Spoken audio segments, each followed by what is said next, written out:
Good afternoon, everyone. Welcome to this press conference, which will be given by the Eurogroup President, Pascal Donohoe, and the Chancellor of the Exchequer, Reeves. Without further ado, Minister Donohoe, the floor is yours. So, good afternoon, everybody, and you're very welcome to this press conference to follow up from the very important Eurogroup meeting that we have just concluded. All finance ministers of the European Union have just concluded a very positive and very worthwhile and constructive dialogue with Chancellor of the Exchequer, Reeves. We all joined in welcoming her to this meeting, in hoping that this can be the first of many such dialogues. At the start of such discussions, many speakers acknowledged that we are in a world at the moment of increasing volatility, of many challenges, of division and of difficulty. And at moments like this, it is very important to refocus in on those relationships that have a bedrock of shared values, of shared outlook on the really important questions of our time, and also similar and shared policy priorities. And we're all of the view that we have such a partner in the United Kingdom, and we had a very rich dialogue regarding what are the different topics that we are working on collectively. We all acknowledged, and I know the Chancellor will speak to this, of the reset that is underway between the European Union and the United Kingdom. That reset will lead to important meetings in the time ahead and will lead to discussions that we hope can lead to outcomes that further enrich the relationship and friendship between the United Kingdom and the European Union. But as we talked about the reset, we also had today a very powerful reminder, a reminder of all that we have in common. We look at our shared values with regard to the rule of law, with regard to international order, and we all acknowledged the immense contribution that the United Kingdom is making to supporting the people of Ukraine, to supporting the cause of democracy and safety here in Europe. We then moved on to the shared areas that we are working on together from a policy perspective. We have in the European Union and in the United Kingdom a new budget frameworks being established that seek to make our public finances safe, but also create the ability to invest in our future. In the EU and the UK, we're also working intensively on new energy policies regarding how we can move to a greener and to a safer future. And we're also involved in much work regarding how we can create the ability to invest in that future through the better management and use of private capital within the UK and the European Union. And we had a discussion regarding how we can support each other in that journey. So today was very valuable, very, very positive.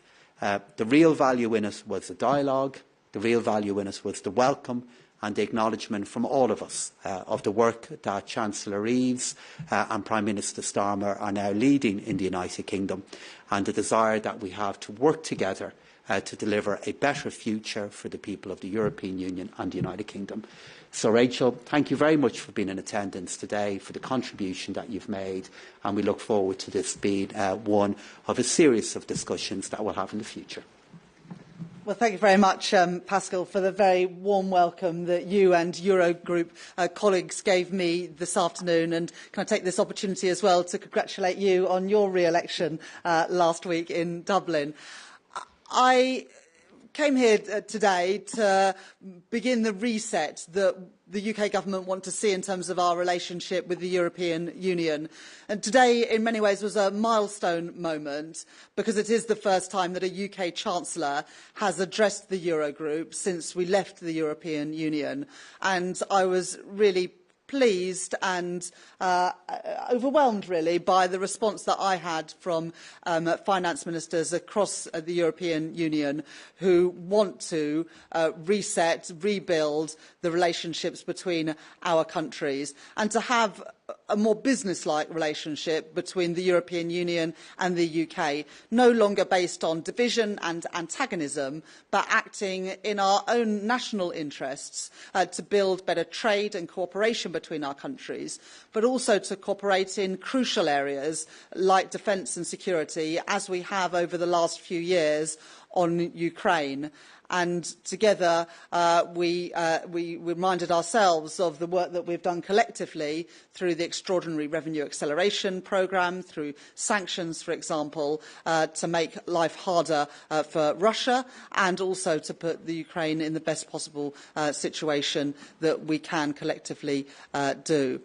In addition to that, a real clear recognition from everybody in the room that growth is not a zero-sum game, and that all countries in the European Union, and indeed the UK too, need to do more to boost our growth, our productivity and our competitiveness in international trade and on the international stage. And improving the trade relationships between our countries is one crucial way to do that, to make our businesses more competitive, to give them access to greater markets, and ultimately to improve living standards for working people. That's what I'm determined to do as Chancellor of the Exchequer, and I know from the meeting today that is something that we have allies, friends and partners with in the European Union as we begin to reset those relations as we move into the new year. Thank you very much. Many thanks, and we open the floor for a few questions. Over there, please. I think the mic is just behind you. Yes. I think there are mics on the two sides of the room. Joel Hills from ITV News. Chancellor, the Centre for European Reform says the reset of the type that Britain proposes will be helpful for trade, but is likely to do little to undo the costs that we've experienced as a result of Brexit. If you really want to boost economic growth in Britain, don't you need to be more ambitious? We got a mandate at the election in July to grow our economy, and we also included in that manifesto a number of red lines in terms of our relationship with the European Union. No return to the single market, the customs union or free movement of labour. Those red lines remain, but subject to those, we want to build closer trade relationships, but also defence and security cooperation with our neighbours and trading partners in the European Union, because it is in our collective national interest to do so. I recognise that the deal that the previous government secured post-Brexit was not the best one for our country, and indeed has reduced trade flows not just from the UK to the European Union, but also from businesses based in the European Union and into the UK. And so there is a shared objective and a shared challenge to improve those trade flows, to improve those investment flows in the interests of citizens, not just in the UK, but also in countries in the European Union too. Please, Jorge.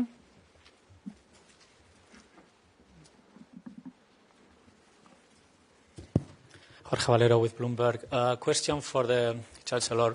I would like to know whether you could tell us what was your specific offer or demands to the EU ministers here, or when you met with Commissioner Serafin at the Commission building, when it comes to defence or when it comes to the internal market, when it comes to trade, and whether you will be ready to sacrifice some of the UK sovereignty for having a closer cooperation with the EU, especially taking into account the new administration that's going to take over in the US. For Eurogroup President, what was the response of the finance ministers when the Chancellor made these demands or this offer inside the room? Thank you. Thank you very much for that question. As well as meeting Eurogroup ministers today, I've also had the opportunity to meet Commissioners Serafin, Albuquerque and Dombrovskis. And that's really important for me and for this government to re-establish and rebuild relationships and indeed trust with our neighbours and trading partners and allies within the European Union. I did not come here today to start a negotiation or to lay down a set of demands. Those conversations about the reset and those negotiations will begin in the new year. But what I was aiming to do today was to begin to rebuild those bonds of trust that have been fractured in the last few years under the previous government, and to show our friends, neighbours and allies in the European Union that we want a reset of those relationships. We want to rebuild our relationship on mutual trust and shared values and shared interests. And I hope that's what I achieved in the meeting today. And in terms of the response to what the Chancellor said today, there was a very warm response for the views that were articulated by the Chancellor to finance ministers of the European Union. Today was not a negotiation. That negotiation will follow. The United Kingdom, the European Union, spent many years negotiating together to lead to an agreement which, for example, from an Irish perspective, in the implementation of the Windsor Framework Agreement is of particular and huge importance to us. So we are well familiar with what the negotiation phase can look like. But before we get into that phase, it was important for each side to come together, to set the tone and to lay out what our views are in areas in which we can continue to cooperate today on. And by any measure, the meeting today delivered against that. The views that the Chancellor heard, the views that she outlined, allowed all of us to be reminded of what we have in common, the value of building on that, and I believe will set the stage for negotiations that will follow after that. Thank you. Please.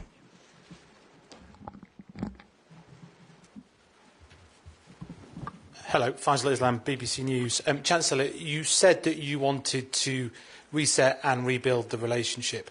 It would be helpful to get a feel for just how ambitious that would be, recognising your repeat of the red lines. Are the following things on the table, because you haven't ruled them out? Full dynamic alignment of food standards in a veterinary deal, extending the fisheries deal, and some sort of youth mobility or experience exchange. And for Pascal, can anything like this happen in an ambitious way without a fisheries deal first?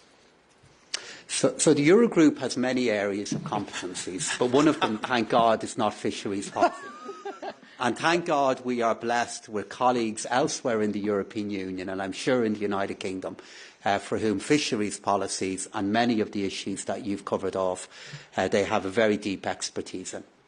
And those colleagues can go to work at another point, if appropriate, across next year. Today was not the day in which either the Eurogroup and finance ministers in the European Union, or indeed the Chancellor, laid out our detailed views regarding what the future could look like.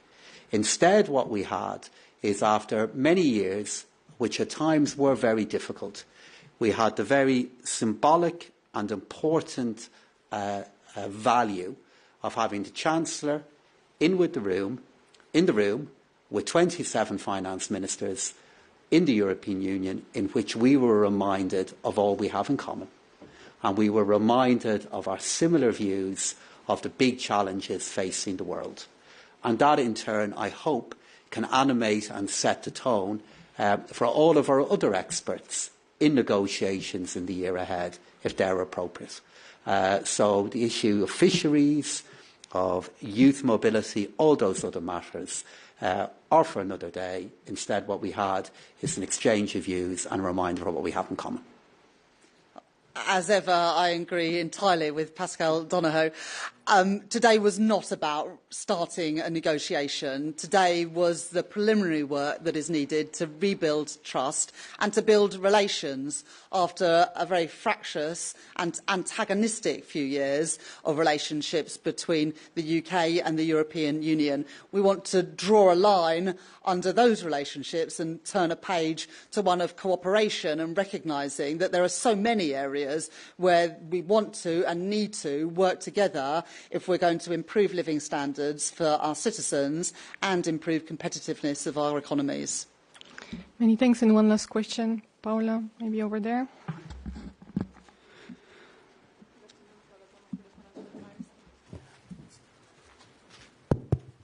In the area of financial services, Chancellor, you have been telling at home your regulators that they should have more appetite for risk and regulate for growth, including watering down some prudential requirements and so on. Whereas today, to your colleagues here, you have said the UK has the highest regulatory standards and that it's in mutual interest to open each other's markets. How do those two things square together? And Pascal, to you, do you think that beyond the talk for a reset, there might be regulatory divergence in the space of FinServ? Thank you. As I set out in my Mansion House speech a few weeks ago, it is important that regulators regulate not just for risk, but also for growth. And I set that out in the new remit letters to the financial service regulators. But we do have the strongest financial services regulations of anywhere in the world. But it is important to look again at the rule book, for example, that the FCA operates under to make sure that we remain competitive. And one of the things that we discussed today at the meetings was the importance of financial services in London in financing growth across the European Union. And the whole of the European Union benefits from the deep and liquid capital markets that we have in the UK that can help finance start-up, scale-up businesses, as well as the infrastructure investment that we need in energy and elsewhere. That is something that I feel was recognised across the whole of the European Union at the Finance Ministers' meeting today. And from a European Union perspective, we are very clear that the stability of our financial sector is the bedrock of macroeconomic stability, which in turn creates the environment within which economies can grow in a sustainable way. We are also committed to the very highest standards of regulation for the financial sector, and we don't believe that is in any way inconsistent with the financial sector in turn contributing to economic growth. In terms of the relationship between the UK and the EU on these matters, actually we have a dialogue and a memorandum of understanding between the UK and the EU and financial services that is progressing well, and that provides a forum within which issues like this can be discussed. But I want to go back to what the Chancellor and I have said repeatedly today. Today was not about either the UK or indeed the EU laying out clear views on detailed matters that may be negotiated in the future. Instead, what this was about is finance ministers who are facing the same challenges, whether it's representing the people of Leeds West or Dublin Central. The people that we serve are concerned about the same things: their living standards in the future, how we move to a greener and safer futures, and how we can invest in that in a way that is affordable. We're facing the same challenges. Today we heard some shared answers on that work. And I and my colleagues in the European Union very much look forward to building on that in the years ahead. And I look forward to welcoming back the Chancellor to similar dialogues like this in the future. Thank you. Many thanks, Chancellor Reeves. Many thanks, President Donohoe, and to all of you for coming. We will now reconvene shortly the Eurogroup in regular format. Thank you. Thank you. Thank you.